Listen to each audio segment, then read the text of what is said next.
You talk about literature on YouTube, often hard literature. Is that what you describe you do?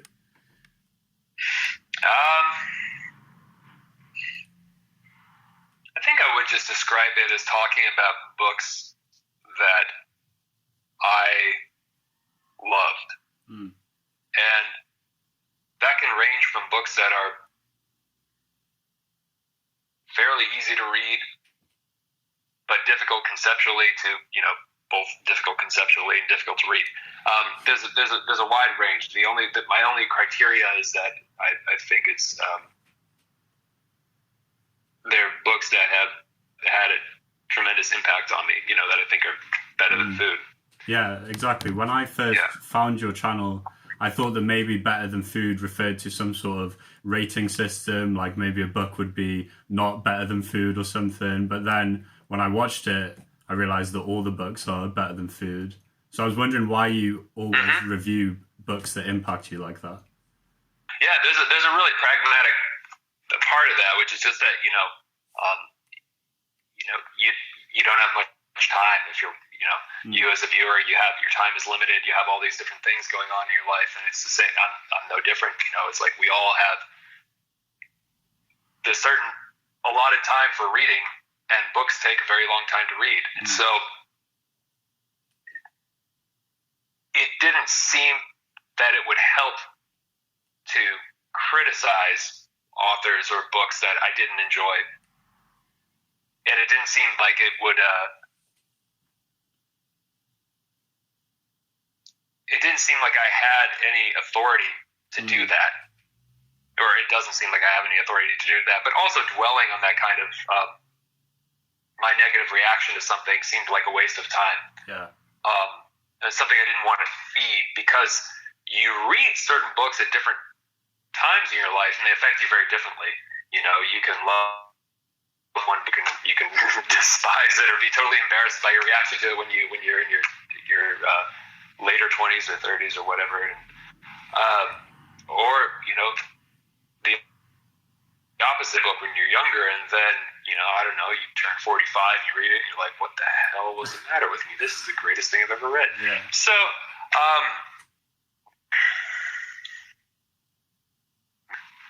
it's I just didn't want to waste anybody's time, and I felt I don't really have the authority to criticize. And who am I also, to say that a book is bad, because, when people really do love it. I mean, there's occasionally I kind of like talk shit or something about David Foster Wallace's Infinite Jest only because of the length and footnotes, but the reality is he's an amazing author, and far smarter than I, and is going to, has accomplished far more than I ever will, I'm sure. And the same with any others. I mean, I've probably said anything bad about in the show, but yeah. That's interesting. That's I think why I was drawn to your reviews, because on the site that this interview is going on is sort of this curation of art and stuff, and it's almost, there's a very specific point that we never give a sort of negative review towards anything. In fact, we just don't mention it if we have a negative thought towards it. It is almost like you said, like there's sort of, we don't have the authority to, in a way. Well, I think there's nothing wrong with great criticism, and there's nothing wrong with certainly like really, really scathing, witty, dark criticism, and really, I love reading people who can pull that off. I can't. I can't do it in a clever fashion, whether, that is like now, like I will be able to later after I've read like a shitload of stuff or something. But as of now, I can't offer anything valuable in that capacity, because I'm still learning. I'm still figuring out what really resonates with me deeply. I'm kind of scratching my own itch with this, and talking about these books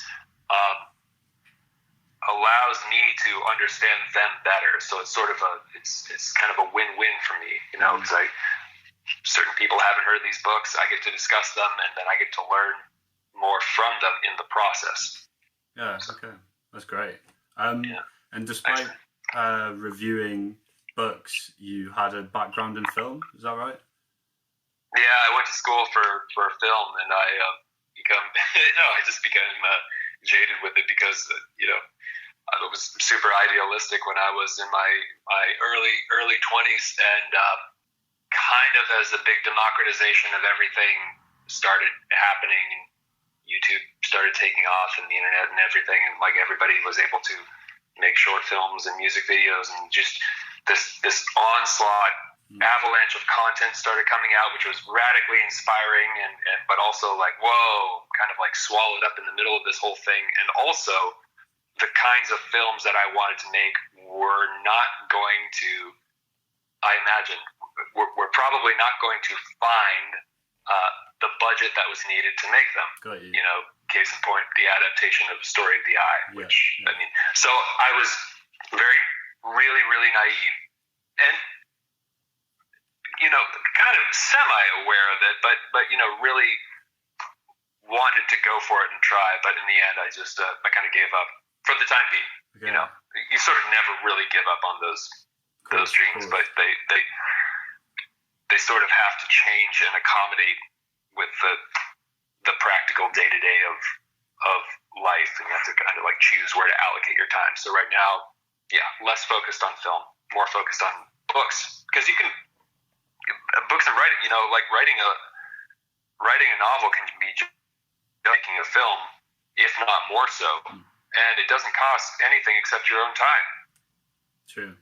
Potentially a lot more time. Maybe.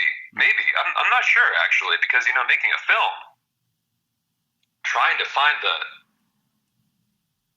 the money for that, and just the whole process takes years. I mean, just years and years of some. So with writing a novel, that can take years too. But you could also, if you really have the idea, if you really have the conviction with what you want to do, you could probably bang that out in like less than a year, maybe 6 months or something. You know, if it's a short one. So, and you could have this amazing piece of work that it didn't cost you anything to make, except again your own time. But what do you think? Well, I'm in a kind of similar position. It's interesting. I was always so interested in film, and I've done a lot of filmmaking courses, and it was only since I actually started trying to make films, even my own short films, that I started becoming jaded with the process as well.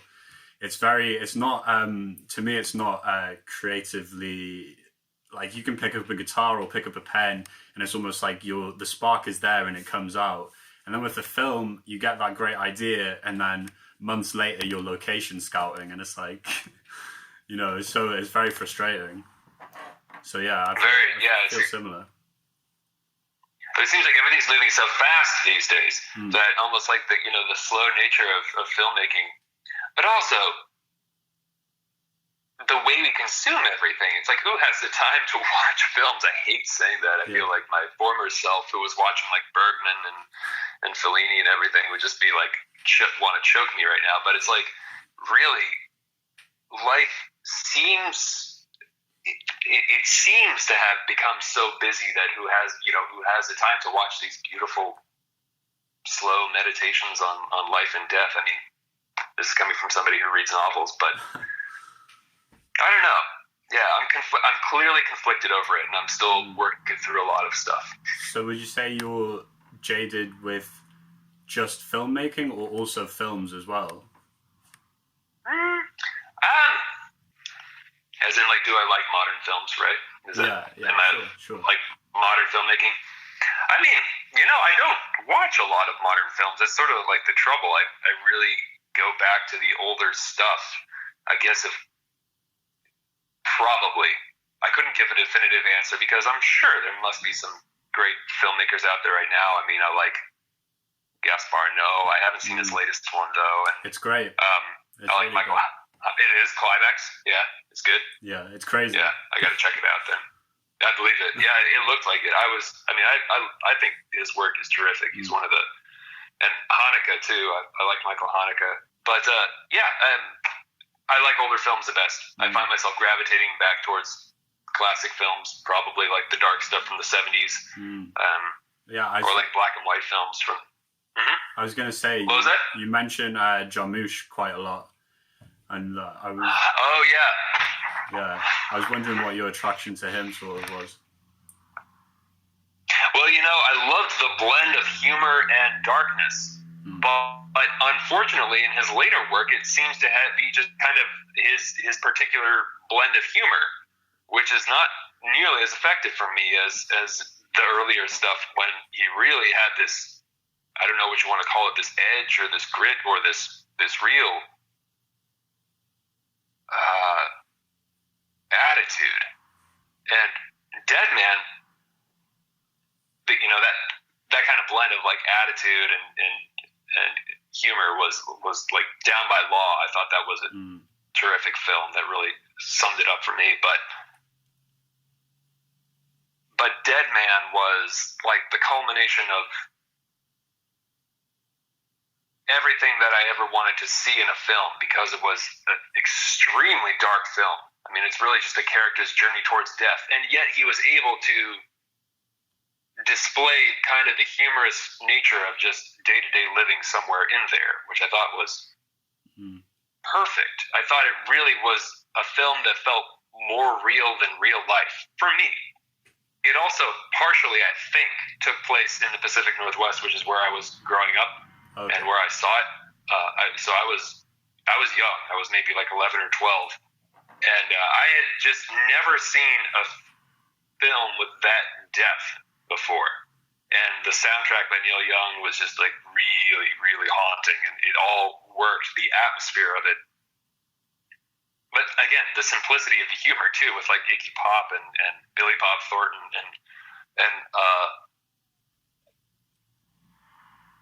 and how it didn't make any sense to me the age I was. These things, like he was bringing like poetry into it in the beginning with Crispin Glover with the soot or whatever all over his face, and there were all these mysterious elements that I just wasn't aware of yet. So it was a real opening for me. Jarmusch was a real gateway drug, and Dead Man maintained its impact for me. I mean, until the last time I saw it, which was about a year ago or so.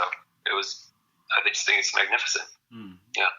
So it sounds like you aren't jaded with the right type of films, Yeah, the right, like with the ones that I prefer, yeah, I suppose. But, it's like, I'm also aware that I'm sort of like kind of one note, I have a very, I have a taste, and that's what I seem to respond to the most. And I feel like I should try and break out of it, but I don't know, it's, you like what you like or something like that. I don't know.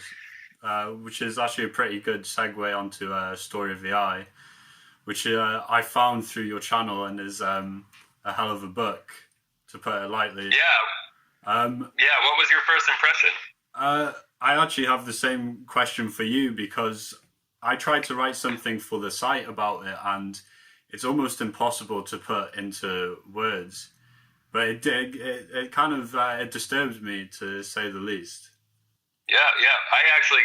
I think you had a question about my first reaction to it. Yeah. I can actually remember it.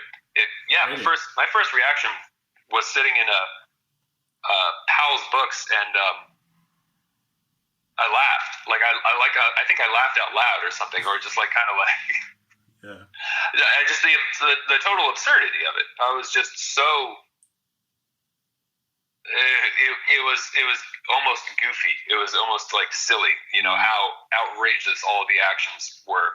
And then I finished it on the way to Tokyo, I think, or in Japan, a little bit outside of Tokyo, where I was visiting my mom. She was working on this naval base in Japan, and I was visiting her, seeing Japan for the first time.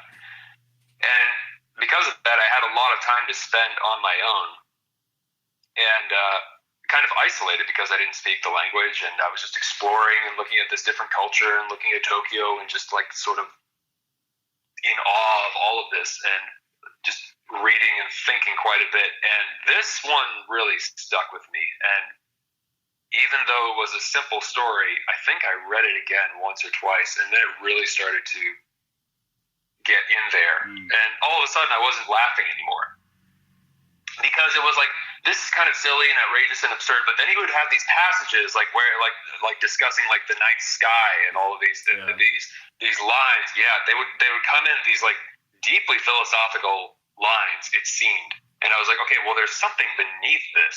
So I started to kind of like excavate it, and then I started to read more into him, and then I started to read more of his books and theory, and that just opened this chasm, and that you can just go down that, and there's so much in there. And, this led to other authors kind of indirectly, I think. I couldn't say that he necessarily, like, specifically coming from Story of the Eye, after that, what I was reading was more of him. So I was reading eroticism and his works. Guilty came, and then Inner Experience and Visions of Excess. And there was one particularly amazing book, I thought at least when I read it, called Bataille's Peak, by a guy named Alan Stokel, I think his name is, which was all about Bataille's theory of energy, I think. And but then indirectly this led to stuff like Octave Mirbeau, so The Torture Garden, and then Huysmans and Against Nature, which both of those books are tremendous. And but then kind of like loosely affiliated with like maybe talking about some of the same themes and stuff. Maybe you would put in Mishima. Mishima had actually read Bataille, which was interesting, but that that just, or Lautréamont and Rimbaud. I think Bataille referenced both of them. It's a fun thing about authors and filmmakers and artists. You get to read their references, and that just leads to all these different directions if you follow them. It's like a rabbit hole. As you were saying at the start, with your first reaction, you laughed at it. Almost everyone I've given it to, they read the first page and it's like, oh, you weren't kidding. It's like the second sentence or something, that first sort of explicit language. Like, it's right out the bat. Yeah. And it's 1928. Yeah. It's 1928. It's insane. Yeah. He was a librarian and he wrote that under a pseudonym, and it seems like that was a very wise move. And if I remember correctly, I think even his enemies, quote unquote, knew that he had written the book, but nobody outed him. Nobody revealed that he was the author. I think maybe it was known, but it was sort of hush-hush.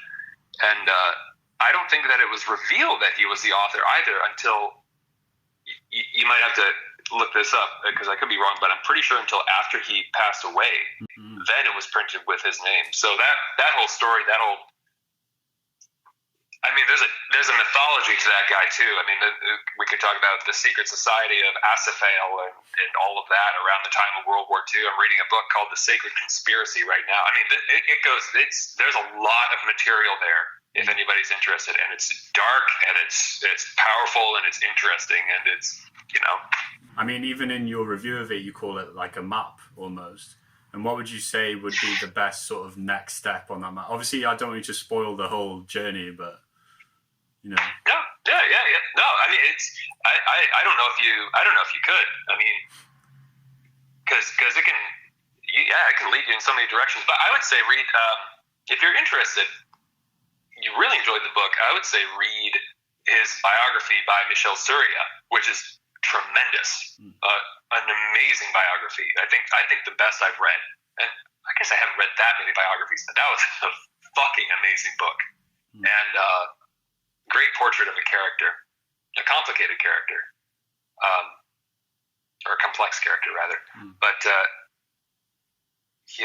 then I think eroticism, if you're interested in Bataille's philosophy. And I think you asked a question about Björk, like whether I found it liberating. Yeah, when I read it, like honestly, I sort of thought it was a sort of cautionary tale almost about how the mind affects your reality in a way. And then I read what she said about it, and it was completely opposite. She was just saying, like, you don't need to find logic in your needs and all of this. And I was wondering if you stood on any side of the fence with that, or... Both. Really? Both, absolutely. Yeah, and I think it depends on how old you are and where you are in your life when you read it, undoubtedly. I think it can feel more liberating or more cautionary depending on where you are in your context. It could change like hourly, like day to day, honestly, because it's kind of a contradiction, right? We want to live life to the fullest, but we also want to not die and not get hurt. And it's like it's sort of like the ultimate tale of outrageous teenage love and expression. I mean, it's kind of strange to call it a love story. It sort of is, but it's on a, you know, it's about two characters who are essentially like just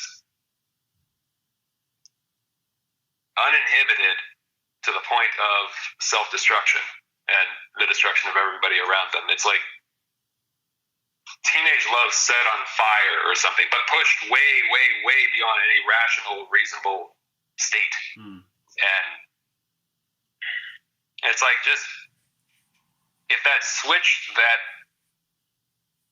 people have, you know, that gets flipped whenever their darkest desires come up, was just set to off, and just everything went as far as it possibly could, and there was just no self-preservation, no compassion, you know, no logic anymore. Like, this is where it goes. And I think that's where he was sort of trying to go with it. But it's also so hard to give, you know, any reasonable, rational, logical answer to why somebody would write that book. And I think that he's just started writing it with no goal in mind. It was just sort of like a stream of consciousness or something like that, which I think that's actually true. And I'm remembering correctly. I think that's terrific.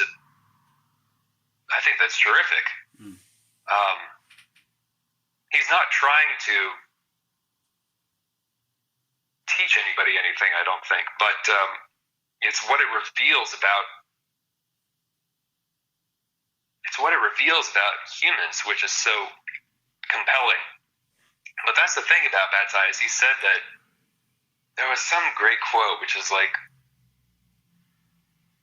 I have seen only one face of truth, or something like that, and it's like, it's that of a violent contradiction. And I found that fascinating. Yeah, it really is. When you read Story of the Eye, or at least when I've read it, my mum always used to say when she was pregnant, all of a sudden she started seeing pregnant women everywhere. And it's almost like once you've read Story of the Eye, you've been letting in on this sort of almost cult. And speaking of Gaspar Noé, actually, at the start of Climax, there's a bookcase around a television, and on the bookcase is Story of the Eye. And it's like all of a sudden you start seeing all these like people that have also, you know. I busted into the office of Wild Bunch when I was at the Cannes Film Festival, and I was like tracking down Gaspar Noé's producer, and it was almost cinematic. Like, I talked my way into there somehow. I don't know how. I don't even remember what I said, but they let me pass the door into this office, and there he is, this guy who had been like researching, and I like go straight up to him, and I like have the book, the French version, in my hand. I'm like, "Hi, I'm the guy who's been bugging you, and I'm trying to make this." And he's like, I like that one. And so I tried to follow up on that, but of course, me, I'm this American kid who's just trying to do the shit. Yeah. All fell through. So, but that was a funny moment. I wonder about that. I wonder how that made it in. Yeah, that's funny. It's interesting. Yeah. Yep. So down this rabbit hole, would you say that autobiography is your favorite destination that Story of the Eye has led you, or are there other ones that have also had a similar sort of impact? Or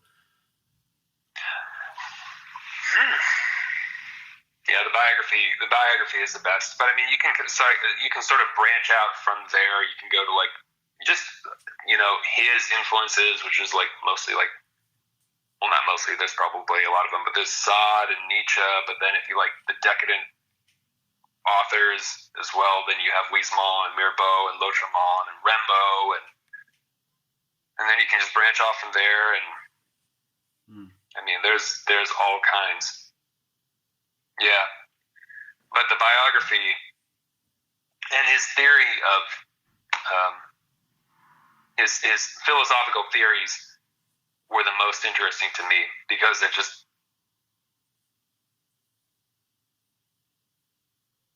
I don't even know how to describe them.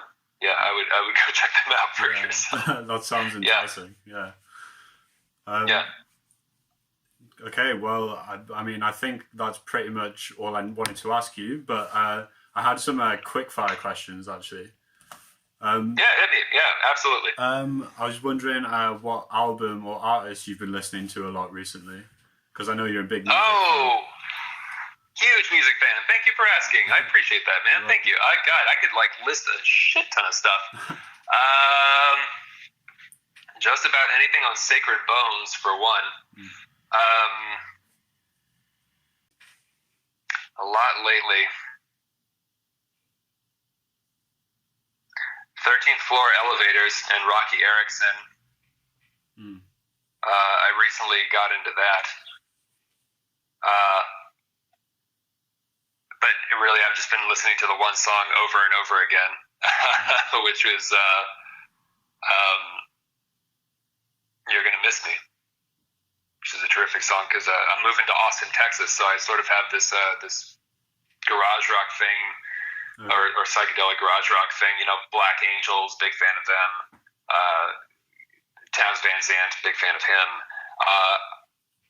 The last show I saw down in Austin, Texas, when I went to go check it out, was Boris and this band called The Uniform.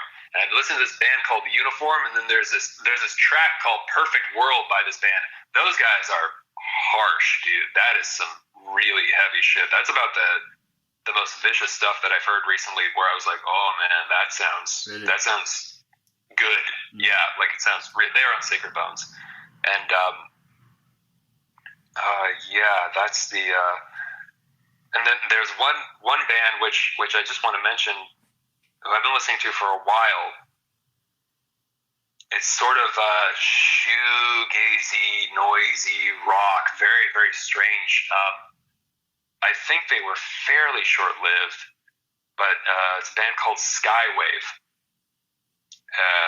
And there's a song called All I Had, which you can find on Spotify or YouTube, which was a really, really beautiful rock song that's just drenched in this reverby, cacophonous noise, and I've never really heard anything like that. So, yeah, I thought that was tremendous. Right, awesome. I love song recommendations, so I'm definitely going to check them out. Thank you. Yeah. Send me any you have too, man. All right, will do. Thanks. Cheers. If you could recommend a book to someone to help them fall in love with reading again, what would it be? That's quite a hard question. Oh, give me a minute here. Give me a minute. To fall in love with reading again.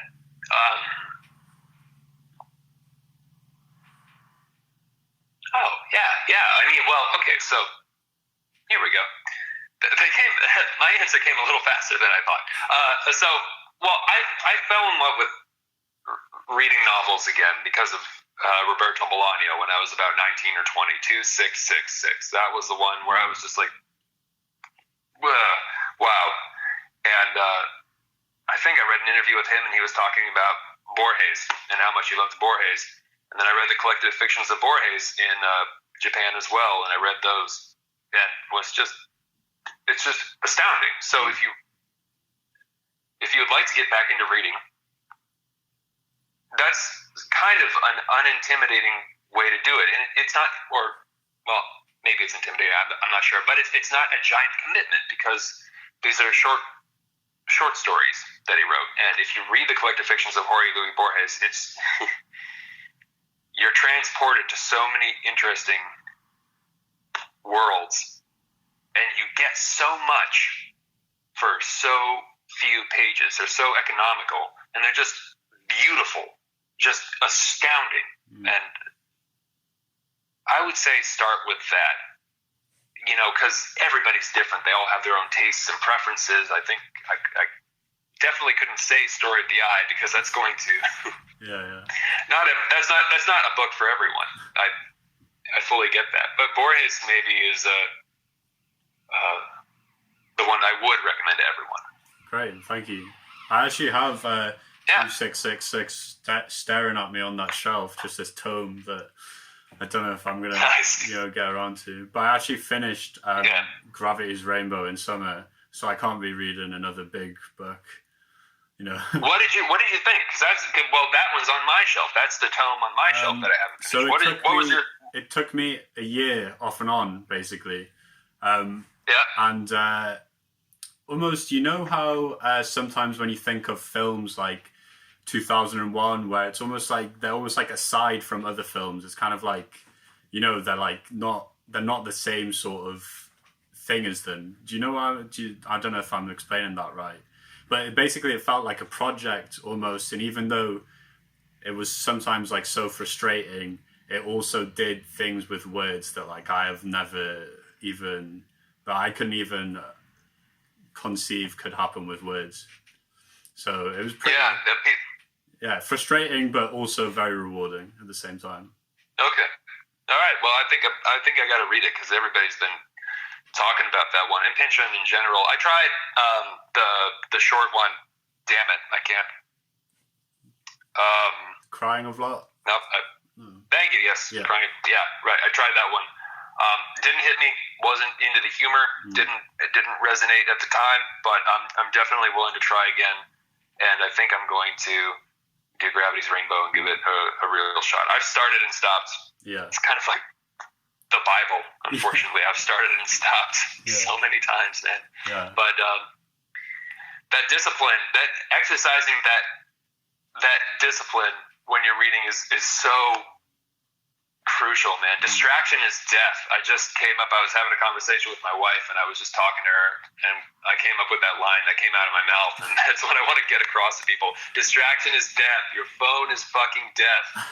Get that shit out of the room if you can when you're reading, because if it's there, god damn it, you're going to pick it up and you're going to check your email or Instagram or whatever. Nothing wrong with that, but distraction is death. It's just, it's like reading